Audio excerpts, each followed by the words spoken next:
J'ai toujours les yeux tournés vers le Seigneur. Il tirera mes pieds du filet. Regarde et prends pitié de moi qui suis seul et misérable. Frères et sœurs bien-aimés, que le Seigneur soit toujours avec nous. Nous sommes aujourd'hui dimanche 23 mars. Nous sommes au 3e dimanche du temps de carême de l'année liturgique C. Je rappelle que la couleur liturgique est le violet. Carême, temps de prière, temps de partage, temps de pénitence, temps pour écouter la parole de Dieu, temps pour nous recentrer dans l'intimité avec Dieu, temps pour gravir la montagne et nous rapprocher de Dieu qui nous parle. Pour nous aider à vivre ce temps de carême, en ce dimanche, nous sommes très heureux de recevoir le révérend père Herman Angora, prêtre de l'archidiocèse d'Abidjan, présentement vicaire à la paroisse Sainte-Trinité d'Akwedo à Thiès. Nous saluons toute la communauté paroissiale de la Sainte-Trinité d'Akwedo à Thiès. Nous saluons le curé de la paroisse. Nous saluons tous ceux et celles qui nous suivent. Prions pour les malades. Prions pour tous ceux qui souffrent. Prions pour tous ceux qui vivent un moment de désert. Avec le Père Herman Angora, entrons dans cette émission avec la prière d'ouverture. Au nom du Père et du Fils et du Saint-Esprit. Amen. Seigneur Jésus, nous te disons merci pour le souffle de vie que tu nous accordes en ce jour. Nous voulons nous abreuver de ta parole. Nous voulons être ton intime. Daigne nous disposer, que ton esprit nous éclaire, afin que tout ce qui sera dit, tout ce qui sera fait, soit pour la gloire de ton nom. Amen. Amen. Au nom du Père et du Fils et du Saint-Esprit. Amen. Frères et sœurs bien-aimés, aujourd'hui encore Dieu continue de nous parler. Voici les références des textes de ce 3e dimanche du temps de carême. La première lecture est tirée du livre de l'Exode, au chapitre 3, versets 1 à 8, 10, 13 et 15. La deuxième lecture est tirée de la première lettre de Saint Paul apôtre aux Corinthiens, au chapitre 10, versets 1 à 6 et 10 à 12. Enfin, l'évangile tiré de Saint Luc au chapitre 13, versets 1 à 9. Avec le révérend père Herman Angora, disposons-nous à écouter cette page d'évangile. Écoutons l'évangile de Jésus-Christ selon Saint Luc. Un jour, des gens rapportèrent à Jésus l'affaire des Galiléens que Pilate avait fait massacrer, mêlant leur sang à celui des sacrifices qu'ils offraient. Jésus leur répondit, « Pensez-vous que ces Galiléens étaient des plus grands pécheurs que tous les autres Galiléens pour avoir subi un tel sort? Eh bien, je vous le dis, pas du tout. Mais si vous ne vous convertissez pas, vous périrez tous de même. » Et ces 18 personnes tuées par la chute de la tour de Siloé, pensez-vous qu'elles étaient plus coupables que tous les autres habitants de Jérusalem? Eh bien, je vous le dis, pas du tout. Mais si vous ne vous convertissez pas, vous périrez tous de même. Jésus disait encore cette parabole. Quelqu'un avait un figuier planté dans sa vigne. Il vint chercher du fruit sur ce figuier et n'en trouva pas. Il dit alors à son vigneron, « Voilà 3 ans que je viens chercher du fruit sur ce figuier et je n'en trouve pas. Coupe-le. À quoi bon le laisser épuiser le sol? » Mais le vigneron lui répondit, « Maître, laisse-le encore cette année, le temps que je bêche autour pour y mettre du fumier. Peut-être donnera-t-il du fruit à l'avenir. Sinon, tu le couperas. » Parole du Seigneur. Louange à toi, Seigneur Jésus.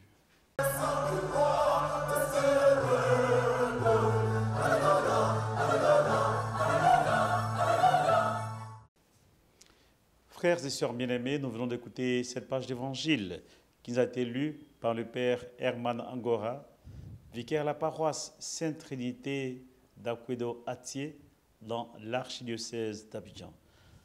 Alors mon Père, nous venons d'écouter cette belle page, mais rapidement, faites-nous quelques rappels sur le temps de carême que nous vivons actuellement. Merci mon Père. Il faut rappeler que le carême vient des mots latins, quadragesima dies, qui signifie 40 jours, en référence au temps que Jésus a passé au désert. Et pour se demander c'est quoi le carême, ou qu'est-ce qu'il faut faire pendant le temps de carême, il faut se demander qu'est-ce que Jésus a fait pendant ces 40 jours. C'est tellement simple. Jésus a jeûné, Jésus a prié, Jésus a lu la parole de Dieu, Jésus a été tenté. Donc le temps de carême, c'est un temps de combat spirituel, où le diable nous tente tous les jours, où le diable est plus accru dans sa volonté de nous faire défaillir sur le chemin de notre marche à la suite de Dieu. Mais c'est un temps de cœur à cœur d'intimité avec Jésus. Et les moyens, c'est la prière, le jeûne et la lecture de la parole de Dieu. Rappelons rapidement ces éléments-là. Le jeûne, ce n'est pas ne pas manger. Le jeûne, c'est se départir de ce qui nous empêche d'honorer Dieu. D'ailleurs, on a pu voir le premier dimanche de carême avec la tentation au désert que les éléments proposés à Jésus pour le tenter sont des éléments qui sont en lien avec sa vie de tous les jours. C'est se départir de ce qui nous prend du temps pour nous accrocher à la parole de Dieu qui va faire que justement nous pourrons être en phase devant la tentation qui nous sera proposée par le diabolos, par le démon. On a la prière. La prière, ce n'est pas prononcer beaucoup de paroles. La prière, c'est être dans l'intimité de Dieu. Ce n'est pas que des paroles. La prière, avant d'être un jet de paroles, c'est un cœur à cœur avec Dieu. C'est « je t'avise, tu m'avises », comme dirait Sainte Thérèse de l'Enfant Jésus de la Sainte Face. C'est un temps d'intimité avec Dieu. Donc le temps de carême, frères et sœurs, chers amis téléspectateurs, le temps de carême, c'est un temps d'intimité avec Dieu. Où il faut s'attendre à des persécutions, où il faut s'attendre à des difficultés. Quand tu vas jeûner, c'est là que tu vas voir que la nourriture qui ne te plaisait même pas avant va te plaire maintenant. Quand tu vas commencer à avoir une attitude juste, c'est là maintenant que tu seras tenté à faire des choses qui ne sont pas bonnes. Donc frères et sœurs, le carême, c'est un temps pour faire confiance à Dieu, lui reconnaître que sans lui, nous ne pouvons rien faire. Parce que d'ailleurs, quand on essaie de se détacher de lui, on se rend compte qu'on est malmené au gré du vent par les propositions que nous fait le diabolos. Donc le temps de carême, frères et sœurs, c'est un temps de ressourcement spirituel, c'est un temps d'intériorité de cœur à cœur avec Dieu. Père, mon Père, je reste avec vous sur le temps de carême, puisque beaucoup de fidèles me posent la question. Vous avez parlé du temps de carême comme étant un temps de combat spirituel. Qu'est-ce que cela veut dire? Le combat spirituel. Trop souvent, on a l'impression que le combat spirituel, c'est un combat contre quelque chose d'extérieur à nous. Le combat spirituel, c'est avant tout quelque chose d'intérieur à nous. En nous, nous avons des éléments qui nous empêchent d'honorer Dieu. Exemple, l'orgueil. Exemple, la convoitise. Exemple, la jalousie. C'est un temps pour dire, Seigneur, tous ces éléments-là m'empêchent véritablement de monter vers toi, de te rejoindre. Permets-moi de me départir de ces éléments-là. Donc le combat spirituel, c'est quelque chose qui nous plaît vraiment. Qu'on aime. Mais pour la gloire de Dieu, on décide de s'en défaire. On aime commander, on aime diriger. Mais Seigneur, pendant le temps de carême, là, je suis tenté chaque fois de donner des ordres aux gens, de crier sur mes frères. Mais je veux aujourd'hui me départir de ça pour que je puisse me donner totalement à toi. C'est ça le temps de combat spirituel. C'est pourquoi d'autres vont faire des combats spirituels en un point fini, mais seront toujours tentés. Ils ont l'impression que le combat, c'est ce qui vient de l'extérieur. Mais ça ne finira jamais. Puisque le diable se sert de nos limites intérieures pour nous proposer des choses qui ne sont pas bonnes. Il sait qu'on aime la nourriture, donc il nous pose la nourriture. Il sait qu'on aime la boisson, il nous pose la boisson. Mais si en nous-mêmes, on se départit de ces éléments-là, d'amour de la boisson, de la nourriture, il nous proposera pour ces éléments. Donc tout part de l'intérieur. La proposition que le diable fait n'est que l'expression de nos limites intérieures. Ok. Mais on poursuit également sur la question, sur la thématique du carême. Pendant le carême, vous l'avez remarqué, depuis de nombreuses années, on fait des pèlerinages. Il y a eu le pèlerinage à Sainte-Enfance avec les enfants, le pèlerinage des jeunes au stade des BMP, le pèlerinage des adultes. Alors, à quoi servent tous ces pèlerinages? Un pèlerinage, c'est de quitter un point A à un point B, mais ce n'est pas que ça. On voit beaucoup de gens qui vont des pèlerinages, arriver là-bas, ils ne prient même pas. Ce n'est pas ça le pèlerinage. Ce n'est pas de se promener. Le pèlerinage, c'est une démarche de foi. Et la démarche de foi, il y a une disposition qu'il faut avoir dans cette démarche de foi-là. Dans les évangiles, quand des gens vont au temple, c'est un pèlerinage. Ils vont pour dire, Seigneur, je te confie mon enfant, je te confie ma famille. C'est une disposition intérieure qu'il faut avoir. Donc le pèlerinage, ce n'est pas qu'un mouvement extérieur, mais c'est un mouvement intérieur. C'est de partir d'un point A à un point B pour dire, Seigneur, je suis à tel niveau spirituel et ce pèlerinage me permet de pouvoir évoluer spirituellement. Donc c'est important de faire des pèlerinages, c'est important de se rapprocher de Dieu. Donc c'est un rapprochement vers Dieu. Et le pèlerinage, c'est pourquoi aujourd'hui on le fait partout, mais normalement un pèlerinage se fait dans le lieu de pèlerinage. Ça veut dire quoi? Le lieu où on va faire le pèlerinage, c'est un lieu disposé qui nous permet de pouvoir entrer dans les dispositions pour prier. Si on va dans un coin où il y a du bruit, où il y a de la musique, on ne peut pas prier. On a fait juste une sortie détente. Un pèlerinage, on doit aller quelque part pour se ressourcer, être en intimité. S'il n'y a pas ça, c'est une sortie, c'est de la plaisanterie. Il y a beaucoup de jeunes, malheureusement, qui s'adonnent à cette sorte de plaisanterie. Oui, mais les jeunes ne vont pas d'eux-mêmes au pèlerinage. Ils sont conduits par les aînés. Donc, à tous les niveaux, il faut se remettre en cause et essayer d'aider les plus jeunes qui sont, on va dire, qui sont très jeunes dans la foi, pour les aider à grandir dans la foi, en eux-mêmes allant après dans un pèlerinage où ils pourront souffrir avec leurs propres moyens. Mais pour le moment, c'est d'aider nos jeunes à pouvoir vraiment vivre une véritable dimanche de foi. Les enseigner ce que c'est un pèlerinage déjà et les aider à vivre pleinement ces pèlerinages-là. Okay. Alors, je reste encore avec vous. Et la question des grands malades, les malades qui ne peuvent pas jeûner, qui ne peuvent pas se déplacer, qui malheureusement sont contraints de vivre le temps de carême, toujours reclus dans leur maison. D'accord? La foi n'est pas désincarnée.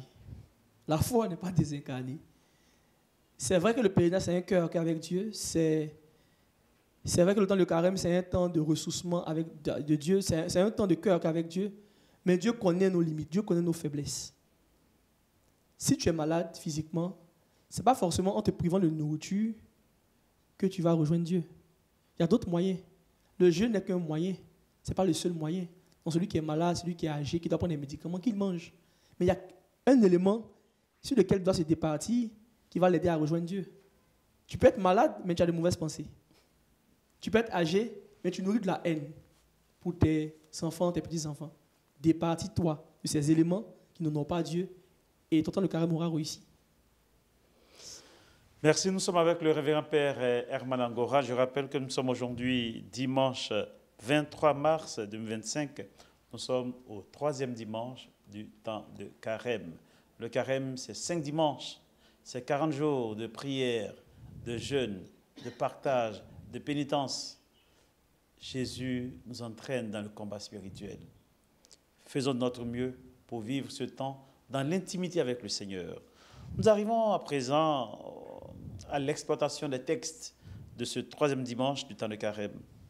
Alors, révérend Père Herman Angora, dans la première lecture, on nous parle du récit du buisson ardent.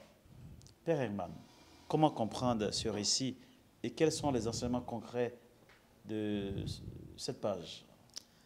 Ce texte est tellement intéressant, mais on l'aborde malheureusement une fois chaque 3 ans dans la liturgie. Et beaucoup ne le connaissent pas.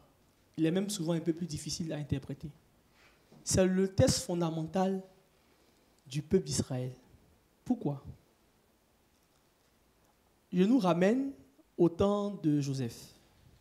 Joseph, selon le livre de la Genèse, au chapitre 30 et suivant, il a été vendu en griffe par ses frères. Il s'est retrouvé en Égypte. Et je laisse les détails. Il a été retrouvé par la femme du pharaon, non par la femme du roi d'alors, qui le récupère. Il grandit, il devient le vice-roi d'Égypte.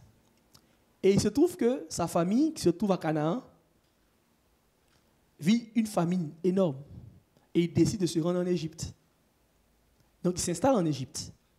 Et ils retrouvent leurs frères là-bas. Mais ce n'est pas là la question. La question, c'est qu'en s'installant, ils vont faire des enfants avec des Égyptiens. Et d'autres membres, d'autres Israélites viendront également en Égypte. il va y avoir ce qu'on appelle l'immigration des Juifs en Égypte. Et à un moment donné, ils vont voir que les immigrés sont tellement nombreux, ils vont avoir l'impression que ces immigrés-là vont prendre le pas sur eux en termes de nombre, et peut-être ces derniers-là voudront les écraser. Donc par précaution, le roi demande à un moment donné d'exterminer tous les enfants garçons. On garde que les enfants filles pour faire le ménage. Et c'est dans ce contexte-là que naît Moïse. Et donc Moïse qui naît, et il se trouve que des femmes juives et égyptiennes n'ayant pas le courage de tuer ces bébés garçons-là, décident de les garder. Et donc le roi leur dit maintenant, ne tuez pas, il faut, pour qu'on soit sûr, il faut les noyer dans de l'eau, dans le fleuve.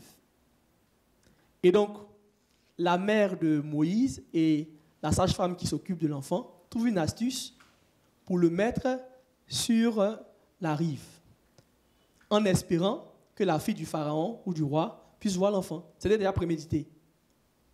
Et donc, la fille qui doit passer chaque 16 heures après-midi se promener un peu vers le fleuve, la retrouve cet enfant. Et la sœur de Moïse, par coïncidence, n'est pas loin de là. Elle vient vers la fille du pharaon et lui dit « Ah, j'ai retrouvé un enfant, laisse-moi te trouver une nourrice. » Et la nourrice, c'est la maman de Moïse. Le texte, il est intéressant. C'est la maman de Moïse. Donc, c'est la maman de Moïse qui va l'allaiter en pensant que c'est une autre femme. Et donc, il faut rappeler ici que Moïse a une mère, donc, qui a une mère juive, donc qui est hébreu, et elle a une mère adoptive qui est égyptienne. Il se trouve qu'à un moment donné, Moïse ne sait plus vers quel camp se tourner. Il ne choisit pas. Et un jour, il sort de la maison, en grandissant, et il voit un Égyptien en train de faire du mal à un Hébreu. Et il défend cet Hébreu en tuant malheureusement l'Égyptien. Selon, et 2 Hébreux ont vu la scène. Quelques jours plus tard, il ressort, il voit 2 Hébreux se faire des palabres. Et il demande pourquoi vous faites cela, pourquoi vous vous battez et tout. Et les Hébreux lui disent, tu as intérêt à ne rien dire, sinon on dira au roi que tu as tué un Égyptien. Et là, il fuit.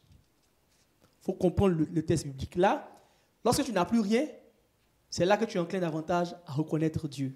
Donc le texte, ici, nous présente le contexte. Donc, Moïse, grandissant, tout ça, on nous dit qu'il se rend sur une montagne parce qu'il va faire perdre le troupeau de son beau-père. Et c'est là qu'il fait la rencontre avec le Seigneur. Le Seigneur choisit un membre du peuple. Il ne choisit pas quelqu'un à l'extérieur, il choisit un membre de la communauté pour libérer la communauté. Et donc, il se révèle dans le feu d'un buisson ardent. Le buisson ardent, c'est un feu qui ne s'éteint pas. Mais ça veut dire beaucoup de choses théologiquement, non seulement en lien avec l'Évangile, mais aussi en lien avec l'histoire du peuple d'Israël. Ça veut dire que le peuple qui est sous oppression va se relever. Ils n'ont pas à se décourager. Ça veut dire aussi que le Seigneur qui meurt ne meurt pas. Ça veut dire que la mort n'a pas l'emprise sur lui. Donc c'est toute la symbolique du buisson ardent. Et dans ce texte, attention, donc Dieu lui dit, va dire au peuple d'Israël que j'ai vu leur souffrance et je vais les libérer à travers toi. Et il lui dit, mais quand je vais passer les voir pour leur dire que je vais les libérer, ils vont demander, qui t'a dit ça? Et Dieu lui dit, je suis, il utilise le tétragramme.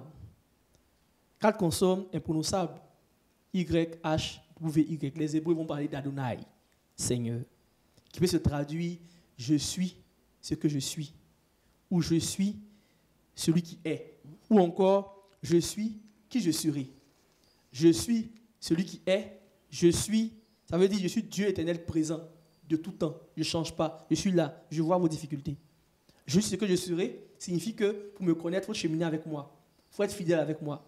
Le peuple va me connaître véritablement, qu'ils vont cheminer avec moi, qu'ils seront fidèles avec moi quand je les ferai sortir d'exil, quand je les ferai sortir de l'esclavage en Égypte. Donc, les éléments qui ressortent dans ce texte, c'est que Dieu prend l'initiative lui-même de libérer son peuple. Dieu prend l'initiative lui-même de libérer son peuple. Ce qui signifie que Dieu aime son peuple. Ce n'est pas Moïse qui va vers Dieu, mais c'est Dieu qui va vers Moïse. Il lui dit, va en Égypte, va avec tes frères et dis que je vais les libérer de la servitude. Le salut, avant d'être une proposition à l'homme, est un désir de Dieu. Ce n'est pas qu'une proposition. Il y a deux plantes les mains, il te propose quelque chose. Non, non, non. Dieu te propose quelque chose que lui-même, il aime. Ce n'est pas comme l'homme qui permet que tu fasses le choix en te trompant. Mais Dieu dit qu'il te donne quelque chose parce que c'est bon pour toi. Le buisson ne se consume pas, comme je l'ai dit tout à l'heure, là, parce que représentant beaucoup de choses au niveau théologique. Mais on peut résumer en disant que l'événement du buisson à Adam, c'est l'événement qui inaugure la sortie du peuple d'Égypte. C'est là que Dieu se révèle à Moïse. Donc c'est là le lieu de la vocation de Moïse pour l'envoyer en mission auprès de ses frères pour les faire sortir de la domination égyptienne. C'est dit que ce récit du buisson ardent est plein d'enseignements. Plein d'enseignements. Ok. Plein d'enseignements. Ok. Et le premier enseignement, c'est que Dieu nous aime. Dieu voit, Dieu sait. Et Dieu, à un moment donné, dit, je fais quelque chose. Si quelqu'un m'entend à travers les ondes, Dieu sait, il voit, à un moment donné, il fait quelque chose. Et Dieu voit la souffrance. Il voit la souffrance. Il n'est pas indifférent de ce que nous vivons. Et Dieu choisit des gens qu'on n'imagine même pas pour faire cette mission. Moïse n'était pas prophète. Moïse n'était pas prêtre, comme son beau-père, prêtre de Madian. Mais il choisit celui-là. Parce qu'il choisit toujours des gens qui connaissent les souffrances du peuple. Et Moïse connaissait les souffrances des Hébreux, bien qu'il étant égyptien et hébreu à la fois. Donc il choisit quelqu'un qui connaît les souffrances du peuple pour qu'il soit canal de bénédiction et canal de salut pour ses frères et pour ses sœurs. Okay. Et Moïse qui répond, me voici à l'appel du Seigneur. Que voudrait dire cette réponse de Moïse qui dit au Seigneur, me voici, me voici? Dans le langage biblique, me voici signifie la réponse favorable du disciple de Dieu. Me voici, Seigneur. J'adhère à ton message. J'ai compris. Je m'engage à. Bien qu'il y ait des doutes, mais tu dis déjà, Seigneur, je suis avec toi. Les difficultés ne vont jamais finir. Si on veut regarder ces difficultés avant de répondre, Seigneur, me voici, on ne va jamais répondre. Donc Moïse dit, me voici, parce qu'il est conscient que le Seigneur a besoin de lui.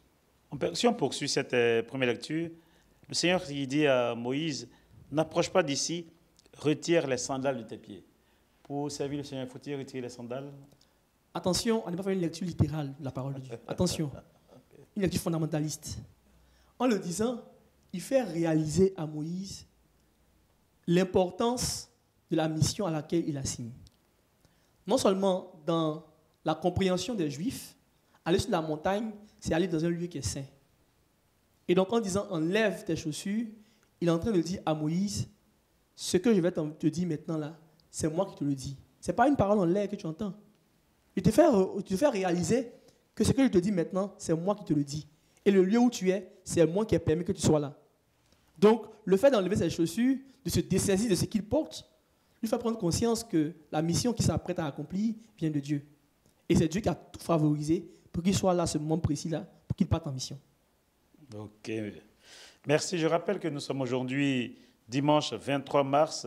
Nous sommes au 3e dimanche du temps de Carême avec le Père Herman Angora, vicaire à la paroisse Sainte-Trinité d'Akoudouatier. Nous sommes à la découverte, à une meilleure compréhension des textes de ce 3e dimanche du temps de Carême. Alors, Père Herman, nous arrivons à la deuxième lecture, tirée de la première lettre de Saint Paul apôtre aux Corinthiens, chapitre 10, versets 1 à 6 et 10 à 12. Père Herman, quelle leçon peut-on retenir de cette deuxième lecture de ce dimanche?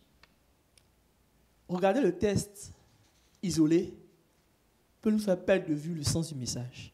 Il faut forcément faire le lien entre l'Ancien et le Nouveau Testament.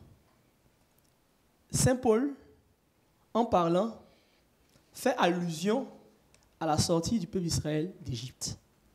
Il fait ainsi un parallèle entre ce que les Corinthiens vivent et ce que le peuple d'Israël a vécu en sortant d'Égypte.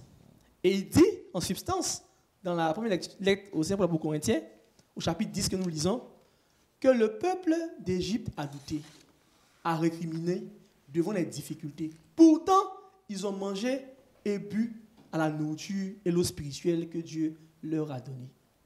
Ils ont douté. Et surtout quand il n'y avait pas d'eau, là même c'était gâté, comme on dit chez nous. Ils ont récriminé. Qu'est-ce qui se passe à Corinthe? À Corinthe, on remarque que les dérives d'avant conversion reviennent.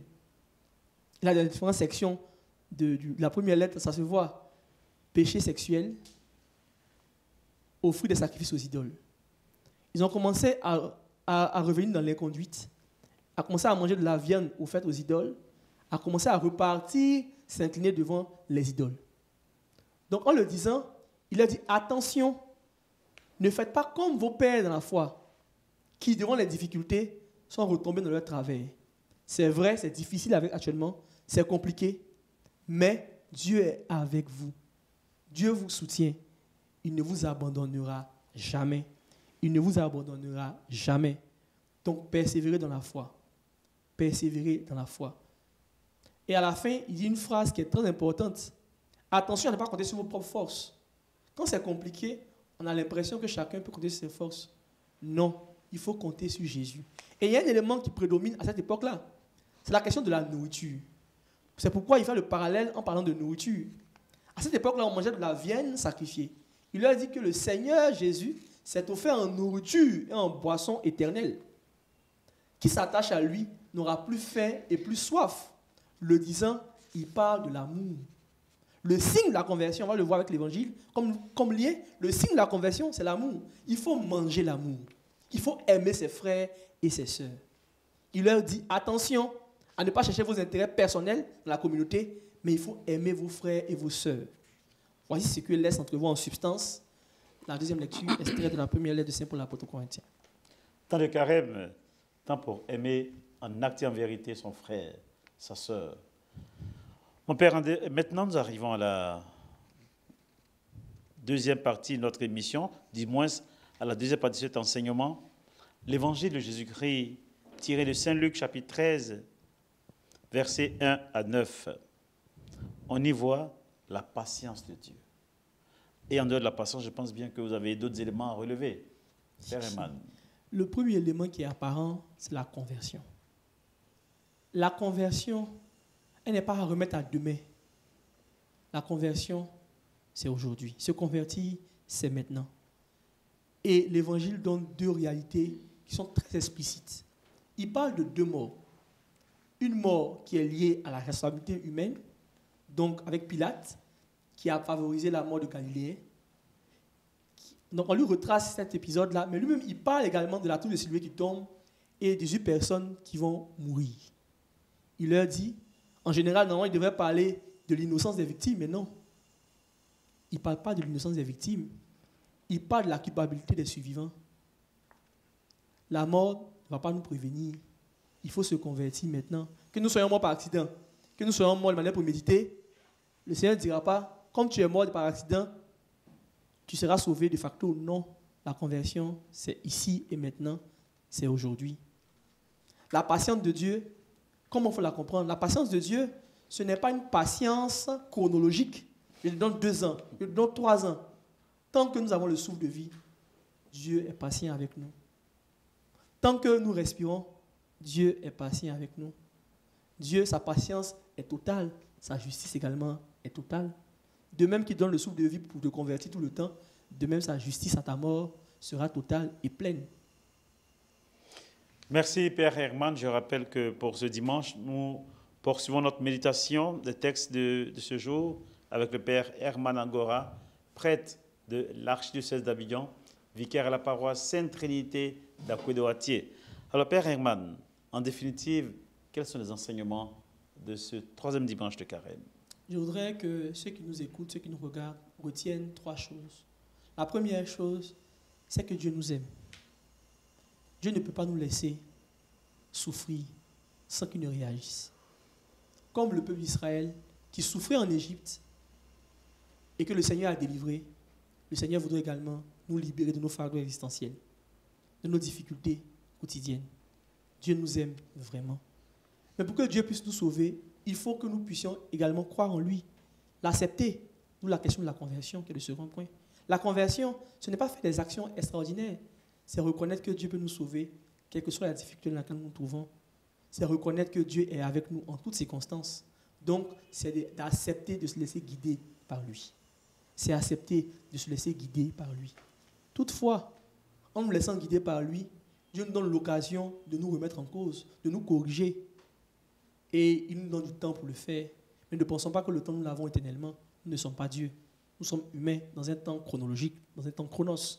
C'est maintenant, c'est ici qu'il faut se convertir, qu'il faut changer de comportement et d'attitude afin de bénéficier pleinement du salut que Dieu envisage nous donner bientôt à Pâques, que nous allons célébrer. On va célébrer Pâques sans conversion, on n'aura pas les effets escomptés. On bénéficiera des grâces de Pâques si et seulement si notre conversion est réelle, est authentique et véritable. Tant de carême, tant d'amour. Tant de carême, tant de conversion. Tant de carême, tant de retour à Dieu. Merci au Père Herman Angora, prêtre de l'archevêché d'Abidjan, pour ce bel enseignement. Restez encore avec nous pour la deuxième partie de notre émission, le Jour du Seigneur sur la RTI. À tout à l'heure, que Dieu vous bénisse.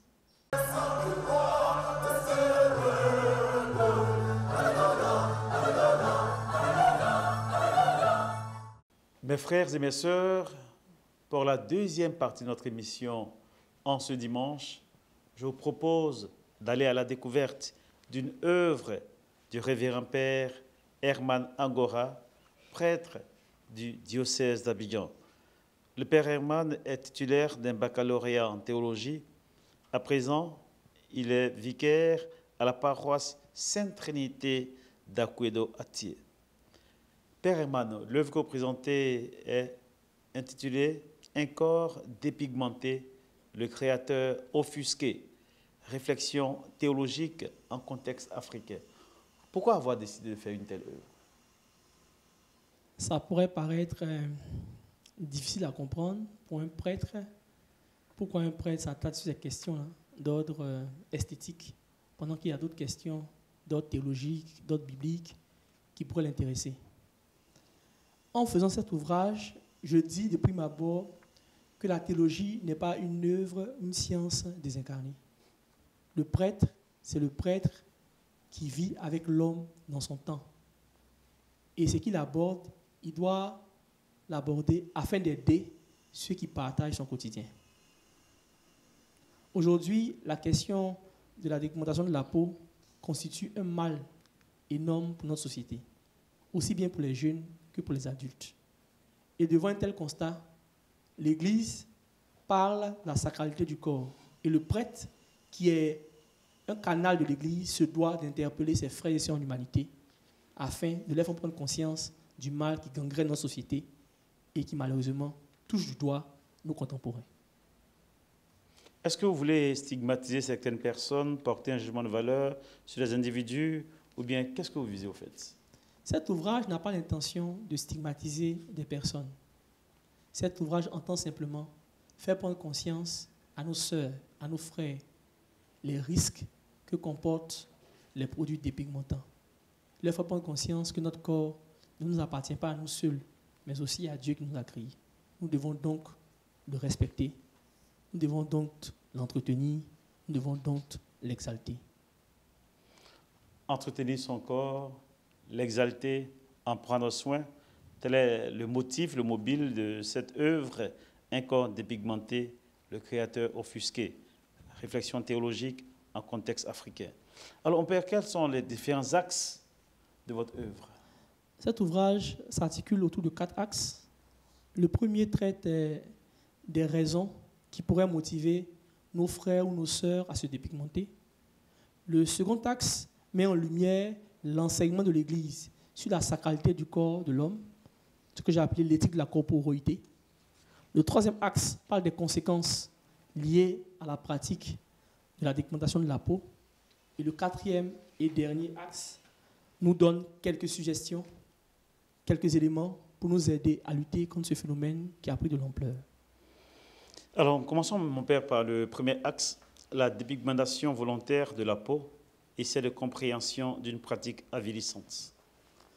Concernant le premier axe, je tiens à signaler que les raisons que nous avons pu voir sont très nombreuses. Mais pour une question méthodologique, nous avons retenu que 3 axes qui nous semblaient très, très importants. Le premier, c'est le modernisme et la conception réductrice du corps humain. Avec le modernisme, on prend soin du corps, c'est vrai. Mais malheureusement, dans le même temps, le corps est considéré comme un moyen pour on dira, pour se faire plaisir, un moyen d'atteindre des objectifs. Donc le corps n'est plus respecté à sa juste valeur. Le corps devient une marchandise. Avec mon corps, je peux avoir ce que je veux. Et vous savez de quoi je parle. Quand je parle d'atteindre ce que je veux, aujourd'hui, la prostitution n'est pas quelque chose de caché. Avec mon corps, je peux et je veux atteindre mes objectifs. Le deuxième point dont j'ai parlé, c'est l'univers des médias. Malheureusement, aujourd'hui, aussi bien sur les plateformes numériques que dans les livres que nous avons beaucoup de médias qui font la promotion de la dépigmentation de la peau. Nous avons même des miss au teint clair, laissant entrevoir que le teint noir serait un teint inférieur. Nous avons aujourd'hui le choix d'animatrices, et je le dis sous réserve, d'animatrices qui, pour être choisies pour certaines émissions, doivent être de teint clair. Malheureusement, aujourd'hui, les médias, à travers les films, à travers ce que nous avons, on fait la promotion du teint clair et des produits dépigmentants. Le troisième point que j'ai abordé, c'est la crise identitaire. Je dis dans l'ouvrage qu'on était marqué foncièrement par le colonialisme. C'est une vérité.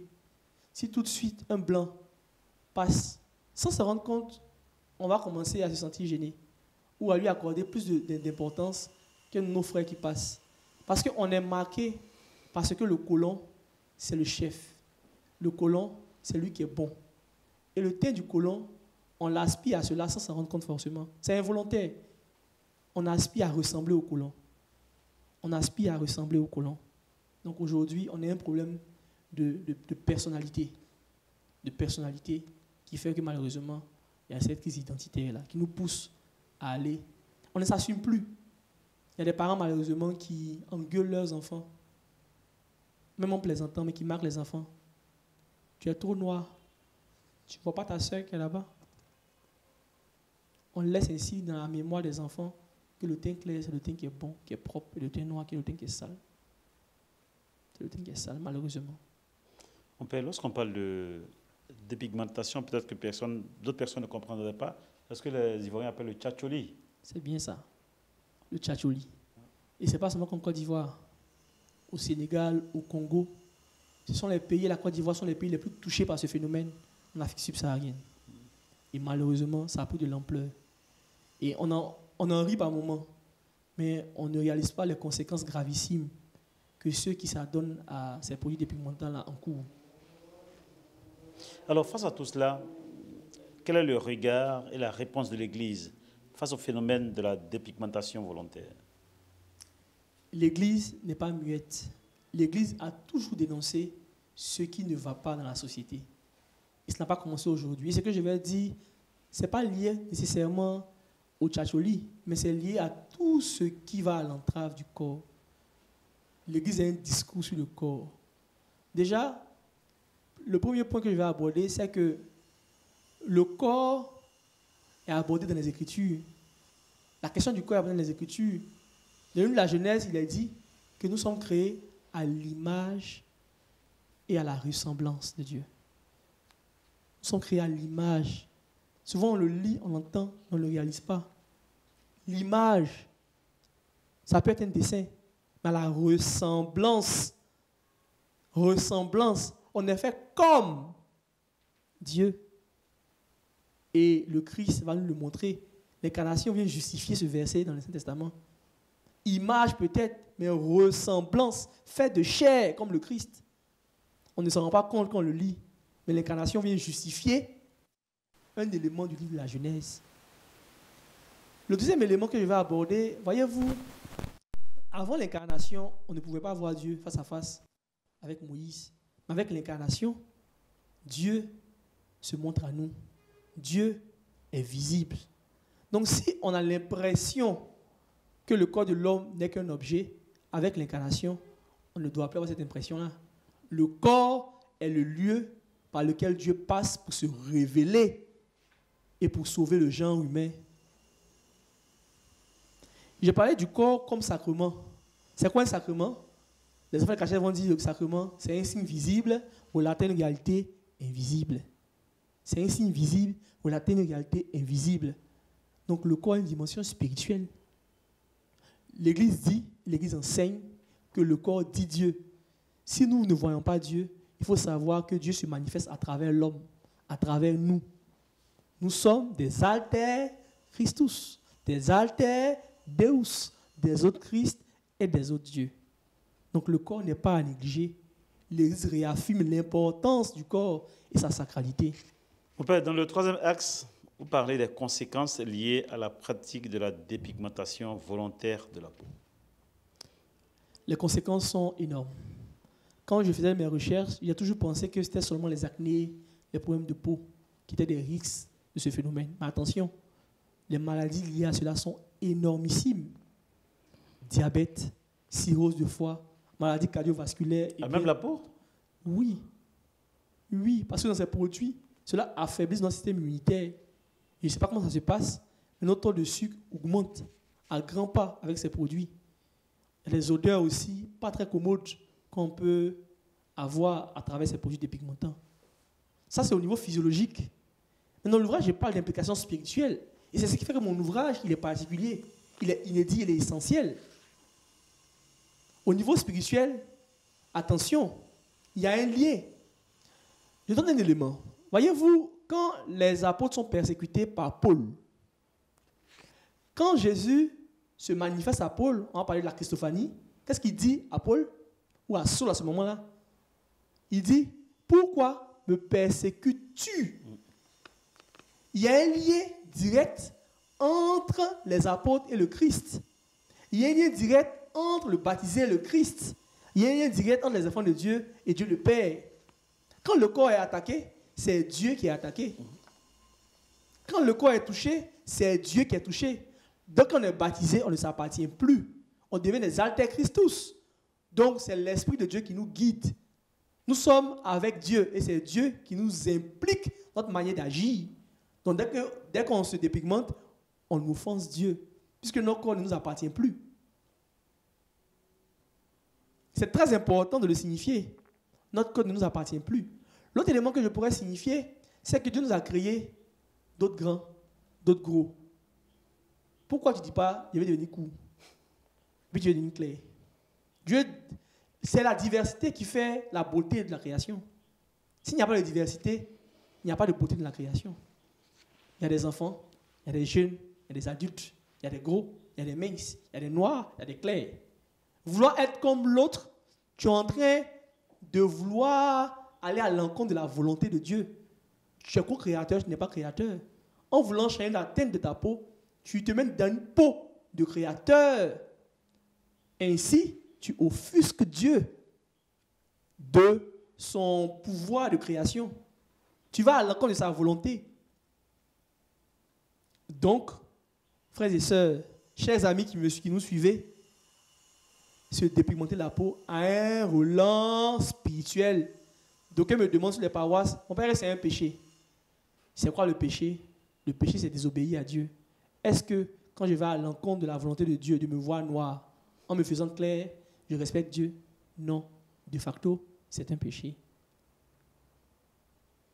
De facto, c'est un péché. Et parce que c'est un péché, vous faites cette œuvre-là, vous la produisez pour nous interpeller. Interpeller la jeunesse, interpeller nos frères et nos sœurs, qui certainement seront tentés par le désir de se dépigmenter. En Côte d'Ivoire, on dira, c'est le désir de faire du tchatcholi. Le père Herman Angora nous interpelle. Le père Angora nous parle. Le père Angora nous invite à prendre conscience que notre corps est le temple du Saint-Esprit. Mon père, pour terminer, on arrive au chapitre 4, le respect de la dignité de la personne humaine. Le respect de la dignité de la personne humaine. Dans cette partie, je parle des pistes de solutions. Je donne des pistes de solutions pour ne pas qu'on en arrive là. Comme prêtre, on n'est pas là pour être des médecins après la mort. On est là pour interpeller comme le prophète, pour ne pas qu'on tombe. D'ailleurs, la prophétie, ce n'est pas d'annoncer un malheur, c'est d'annoncer quelque chose qui pourrait arriver comme un malheur afin de ne pas y tomber. Donc, comme un prophète, j'annonce pour que dès le bas âge, dès la base, on évite de sombrer dans cette pratique.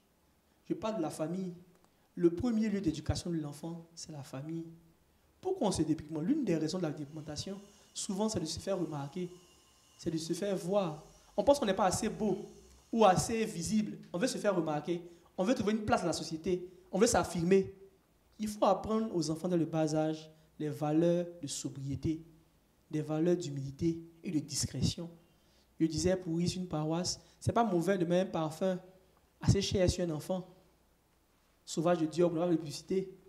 Mais je m'en permets quand même pour qu'on puisse bien comprendre le message. De 3 ans, ce n'est pas mauvais. Mais quand tu mets sur l'enfant, qu'est-ce que tu lui dis? C'est pour l'aider à être propre ou pour l'aider à se faire remarquer? Tu entendras, mon enfant doit passer, il faut qu'on sache qu'il est passé. On commence à habituer nos enfants aux choses grandes, aux choses de valeur, aux choses chères. Et ça reste dans la tête des enfants et ils grandissent avec. Il faut apprendre aux enfants à s'affirmer dans des choses saintes, prise de parole, courtoisie, savoir-vivre. C'est là qu'il faut mettre l'accent. Donc la famille doit aider les enfants à avoir une bonne éducation en leur inculquant des valeurs. Je parle des médias. Aujourd'hui, nous avons la chance de parler de ce phénomène-là au travers des médias. Les médias doivent être des canaux de sensibilisation. Les médias doivent pouvoir dénoncer ces pratiques inhumaines. Inhumaines parce que ça va à l'encontre de la volonté de Dieu de voir le genre humain tel qu'il se présente aujourd'hui. C'est pourquoi je dis inhumaine, n'ayez pas peur, ce n'est pas un meurtre.